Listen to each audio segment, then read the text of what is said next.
Everyone, welcome back to my YouTube channel. कैसे हो आप लोग? आशा करते हैं आप सब बहुत अच्छे होंगे और मैं भी बहुत अच्छी हूँ। आज है 26 तारीख। गुड मॉर्निंग आप सभी को। और आप सभी की रीट की तैयारी बहुत अच्छी चल रही होगी।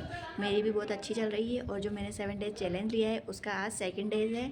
तो आप लोगों को आज का मौसम बताते हैं कैसा है। आज धूप निकल रही है नहीं निकल रही, तो देखिए आप लोग भी कि हमारे जयपुर में धूप निकल रही है या नहीं निकल रही। आप लोगों की यहाँ पर निकल रही होगी, क्योंकि आजकल बहुत ठंडा मौसम है और धूप भी बहुत कम निकलती है। तो यहाँ भी कल भी नहीं निकली थी, कल भी बहुत कम, बाई चांस 1-1:30 बजे समथिंग हल्की फुल्की धूप निकली थी। और आज तो अभी तक तो बिल्कुल भी नहीं है। आप लोगों को भी दिखाते हैं, तो चलिए देखिए। हल्की फुल्की धूप निकली है, सूरज देवता के दर्शन हुए हैं थोड़े बहुत, नहीं तो सुबह से तो कुछ भी नहीं हो रहे थे। अभी टाइम हो रहा है 11 बज रहे हैं। मैं 11 बजे फ्री हुई हूँ और अब पढ़ने बैठूँगी। और ये देखो आज पतंग पतंग भी कम ही उड़ रहे हैं, क्योंकि हवा नहीं चल रही है, आज कम चल रही है। इस वजह से जब हवा चलती है तो ज़्यादा उड़ाते हैं, क्योंकि बच्चों की छुट्टियां लग गई है सर्दी की। इस वजह से पतंग उड़ाना स्टार्ट कर दिया है इन्होंने। चलिए हम पढ़ते हैं, अंदर जाके बैठते हैं।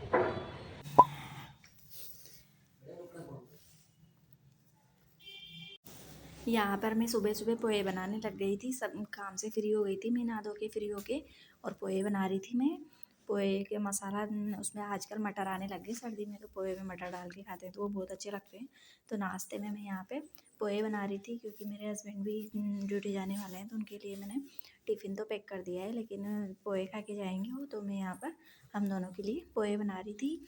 और पोहे बना के फिर मैं भी नाश्ता पानी करके और फिर उसके बाद ही पढ़ने बैठूँगी। इसलिए पहले नाश्ता कर लूँगी। खाना वाना तो मैंने बना लिया है। खाना बनाने के बाद में ही बना रही थी मैं पोहे, पहले नहीं बनाए, क्योंकि अभी सर्दी ज़्यादा पड़ने लगी और ठंड से मतलब ठंड में जो गरम गरम खाते हैं वही सही लगते हैं। तो इसलिए मैं पहले टिफ़िन पैक करने के लिए मतलब टिफ़िन बनाया, फिर उसके बाद में पोहे बनाने लगी। तो यहाँ पर पोहे तैयार है हमारे, बस बन गए हैं। उसमें धनिया काट के धनिया डाला, तो हमारे पोहे बन गए। गरम गरम पोहे है, इनको मैंने कटोरी में डाल के और दोनों अलग अलग कटोरी में देते हैं। पोहे खाए, फिर उसके बाद में यहाँ पे पढ़ने बैठ गई हूँ। तो वही मेरा 7 डेज़ चैलेंज का आज दूसरा दिन है। तो उसमें मैं मेरे 6 चिट्स बाकी थे, तो उन 6 चिट्स में से मैंने एक चिट उठाई और उस चिट में जो जो टॉपिक आए वही टॉपिकों को मैं आज पढ़ने लगूँगी। तो ये पूरे 5 टॉपिक है, हर सब्जेक्ट में दो दो टॉपिक दे रखे हैं इसमें, मतलब दो दो टॉपिक लिख रखे हैं मैंने। तो फर्स्ट वाला टॉपिक आता है संस्कृत का, और संस्कृत में आता है शब्द रूप और धातु रूप। तो यहाँ पे मैं संस्कृत में शब्द रूप पढ़ने लग रही हूँ। जैसे वो जो शब्द रूप होते हैं, सत होते तम तो तान, वो वाले। और जो धातु रूप होते हैं ना, पढ़ती पढ़त पढ़ंती पढ़सी पढ़त पढ़ पढ़ानी पढ़ाओ पढ़ाओ, तो वो संस्कृत आया था इसमें सबसे पहले सब्जेक्ट। मैंने सारे सब्जेक्ट सभी सीटों के अंदर घुमा फिरा के लिख रखे हैं। कोई सा ऐसा प्रॉपर सब्जेक्ट नहीं है कि जो जैसे साई को ही फर्स्ट है तो साई को ये नहीं।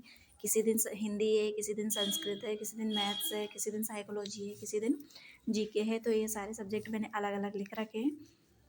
कोई सा ही सब्जेक्ट प्रॉपर फर्स्ट में नहीं लिख रखा है, इसलिए मैं सारे सब्जेक्टों को स्लोट वाइज पढ़ती हूँ। जैसे उसमें इसमें फर्स्ट संस्कृत आया है, तो मैं फर्स्ट आज संस्कृत ही पढ़ रही हूँ। और संस्कृत में भी शब्द रूप और धातु रूप वाला दोनों को ही मैं पढ़ूँगी।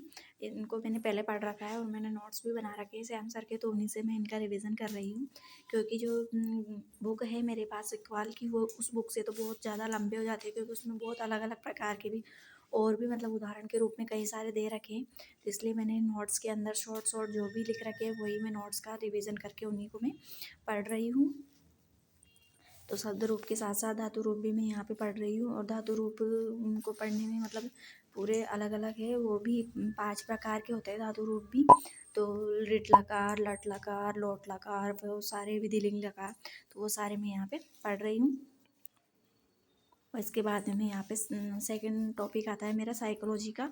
तो वही सेकंड वाला चैप्टर में यहाँ पे पढ़ने लगी हूँ। साइकोलॉजी में मैंने व्यक्तिगत विभिन्नताएं और NCF 2005 इन दोनों को मैं पढ़ूंगी। व्यक्तिगत विभिन्नताओं वाला भी मैंने साइकोलॉजी के भी शॉर्ट नोट्स बना रखे हैं, शॉर्ट नोट्स नहीं नोट्स बना रखे हैं रजिस्टर में, तो वही उन्हीं से मैं पढ़ रही हूँ। तो व्यक्तिगत विभिन्नताएं बहुत छोटा टॉपिक है। उसके बाद में मैं यहाँ पर NCF 2005 पढ़ रही हूँ। मैंने पहले पिछले साल रीट की तैयारी की तब लिखा था, तो इसलिए मुझे नहीं मिल रहा था वो रजिस्टर में, और वो मैंने नोट्सों के बीच में ही लिख रखा था। मैं सोच रही थी कि मैंने लास्ट में लिखा है, इसलिए मैं पूरे रजिस्टर को इधर से उधर कर दिया मैंने उसको ढूंढने में, लेकिन लास्ट में मिल ही गया। इसलिए मेहनत करने वाले को सफलता अवश्य मिलती है, इसलिए मेरे को भी लास्ट में जाके मिला वो। और फिर मैंने ढूंढ लिया और फिर उसके बाद एनसीएफ 2005 के बारे में पढ़ा, क्योंकि जो अभी रीट है 2025 वाली, उसके लिए ये नए टॉपिक जुड़े हैं। एनसीएफ 2005 वगैरह इसमें नया टॉपिक जुड़ा है। तो आरटी 2009 वाला नया टॉपिक जुड़ा है। एनसीएफ 2005 तो पहले ही था, तो ये हमारे आएगा। रीट में पहले से जुड़ा हुआ था एनसीएफ 2005, तो ये इसलिए मैंने पहले ही नोट्स बना रखे थे इसके। तो यहाँ पे मैं एनसीएफ के बारे में पढ़ रही थी, एनसीएफ का रिवीजन कर रही थी। मैंने पहले भी पढ़ रखा है इसको, तो ज़्यादा टाइम नहीं लगा इसका रिवीजन करने में। पर फिर भी इसमें 5-6 पेज थे, तो 5-6 पेज थे, उनको रिवीजन करने में मेरे को कम से कम आधा पौन घंटा लगा था इसका रिवीजन करने में। तो ऐसे कर रही हूँ मैं अपनी रीट की तैयारी। आप लोग कैसे कर रहे हो? मैं अपने पूरे दिन का यूटिलाइज ऐसे ही करती हूँ। सुबह उठती हूँ तब से सारा काम करने के बाद घर का, फिर उसके बाद मैं पढ़ने बैठती हूँ। 10-11 बज जाते हैं मुझे पढ़ने बैठते बैठते।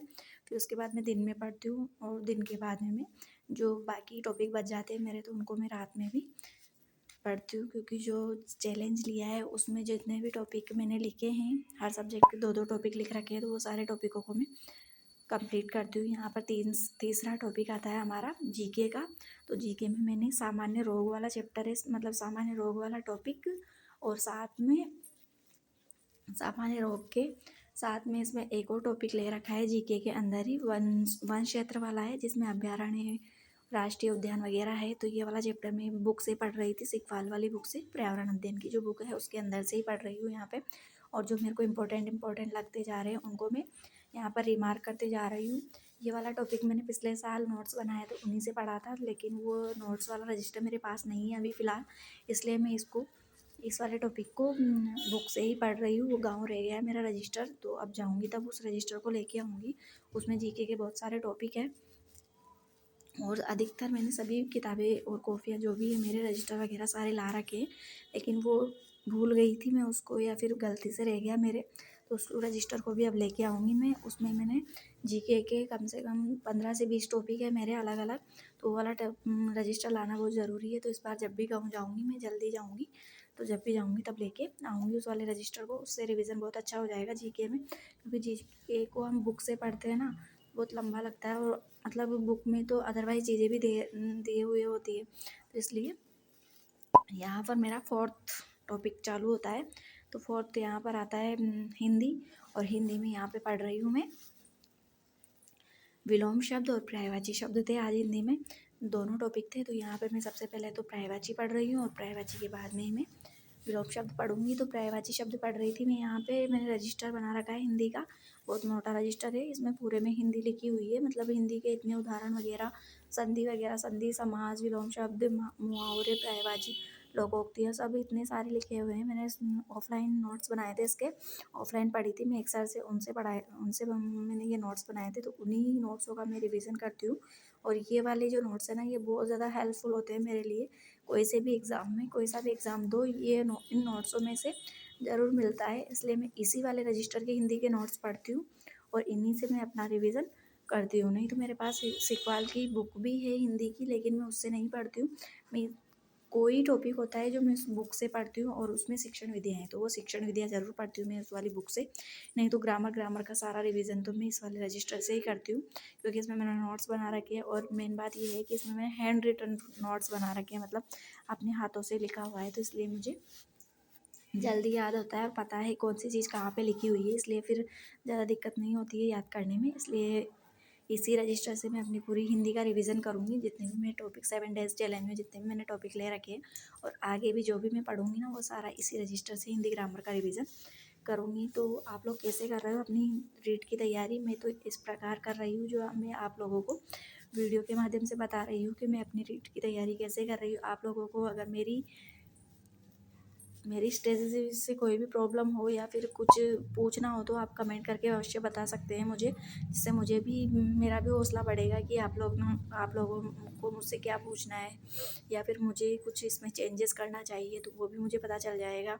और आप लोगों के कोई क्वेश्चन हो तो वो भी आप लोग कमेंट करके बता दिया करो। यहाँ पर मेरा लास्ट वाला टॉपिक है मैथ्स, और मैथ्स में पढ़ रही हूँ मैं आज